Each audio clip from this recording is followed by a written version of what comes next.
The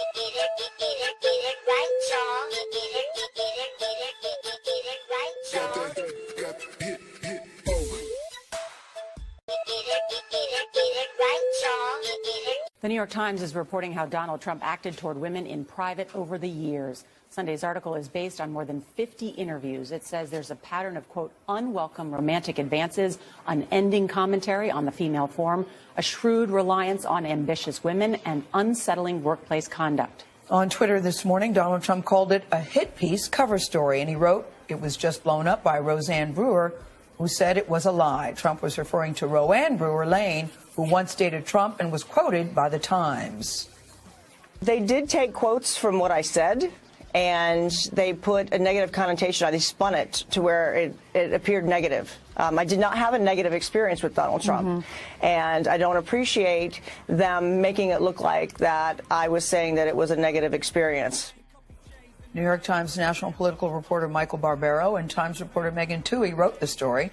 They're in Studio 57 for their first TV interview about the article. Good morning to you both. Good morning. We will talk about the article in a sec, but I want to get your response to what she just said. She clearly seems to be walking back her comments that she said she made or didn't make to you. Michael, yeah, I interviewed Roanne Brewer Lane, and I'm going to let her speak for herself, but I think readers of the story can digest what happened to her at Mar-a-Lago in 1990.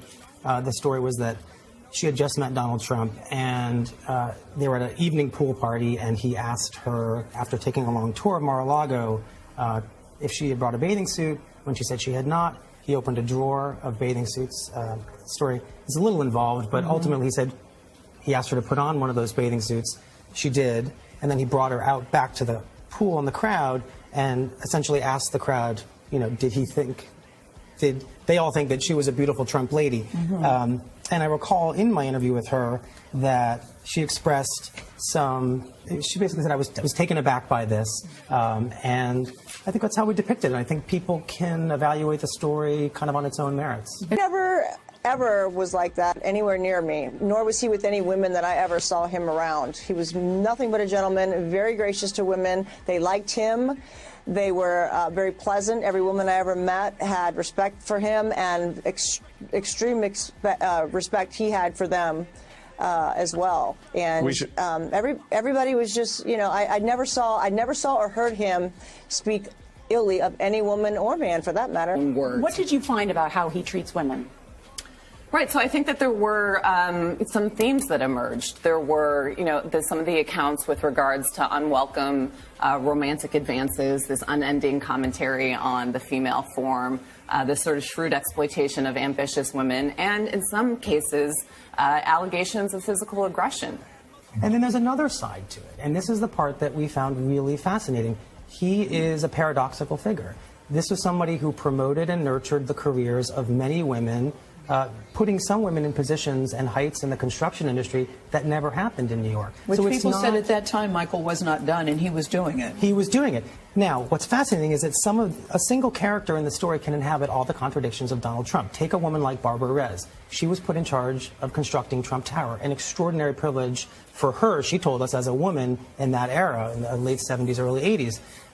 Several years later, she's in the office, and she observes behavior that she finds disconcerting. He tells her she's overweight. He says, "You like your candy," as she recalls it. When I saw that, I was promised so many times by them and to my manager and myself, just over and over again, that it was a positive article that I was giving them, and that's how it was going to be depicted, that it was not a hit piece, that it was just each person's rendition of their experiences with Donald Trump, and mine like they spun was... your experience, yeah, as you say, in fact, you feel like they spun it into a negative. They absolutely did. I don't have a negative story to give about Donald Trump because I don't have a negative, you know, account of anything. Well, we had a great relationship. I just really felt like that they misled me into that the entire time, into that article, and that it was almost a trap. Full of largely men, and pull her back because, in her words, he didn't find her pretty enough to be the presenter of lunch orders that day. So it's a complicated and really mixed bag. There's not a single dimension to this story. There's not a single dimension to Donald Trump. So the big question about Donald Trump is, what is his attitude about women today, beyond what he has and has not done? How would you characterize his attitude today? Never was like that anywhere near me, nor was he with any women that I ever saw him around. He was nothing but a gentleman, very gracious to women. They liked him.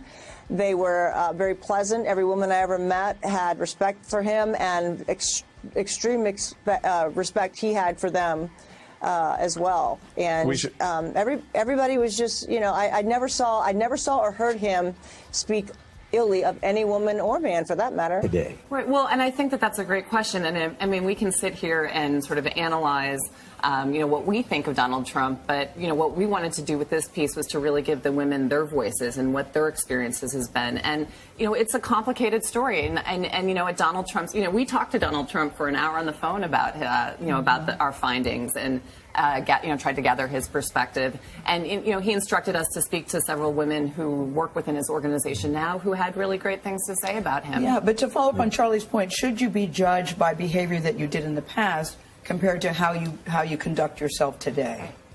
Well, I mean, I think that there's no doubt that a person is sort of the summary of their behavior over the years. No, my question really, actually what I was trying to get at, not so much about that, but really what is his attitude about women? I mean, that's the question. You know, it is influenced by what he's done in the past. It's influenced by what he says now. But what do you two, who really focused on this more than most, believe is his attitude about women? It's because hard. that's a crucial political issue. It is. It's also, it's an elusive answer. I don't think there is just one attitude. I was not happy with the way that the article was written, and I was promised that it wouldn't be done that way, and it absolutely was.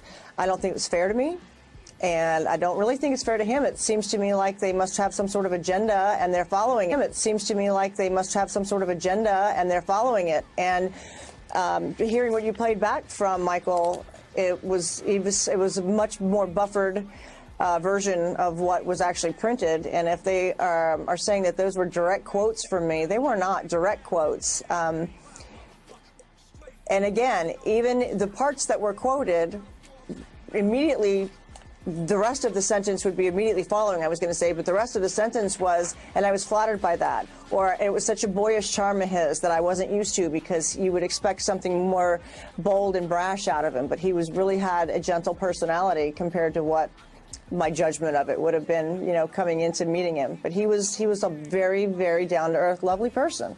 There's a lot of value attached to that. I also think he believes that a woman who works hard and is very good at what she does can be more valuable than the men around them. At the same time, he behaves in a manner that has left women who work for him or who have been around him feeling less wonderful than they'd like to feel. Is that behavior disqualifying to be president of the United States?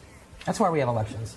I mean, but a vote for president is a profoundly personal one. There's something in your gut, and we're giving the readers information that they can use. And to go back to the evolution, I mean, if you look at, for example, you know, Donald Trump in his own words in his interview with us talking about, you know, when he was married to Ivana in the 1990s, he gave her a prominent role within Trump Organization. She served as president of two of his major branches of his empire, and she did very well. And by the, you know, and he, you know, while he paid her a dollar a year, but let's, you know, in his own words, there was an evolution there. By the end of the marriage, he had determined that it was a mistake. He didn't want a wife. In his own words, he did not want a wife who came home and talked about work at the end of the day. And so he said in his previous, you know, since then, in his marriages, he has not looked for that. He has not wanted a wife to be involved in his empire. But yet, word is his daughter is being groomed to take over the organization. Should he become president? Complications and contradictions. Did you find things that were worse than anything you reported,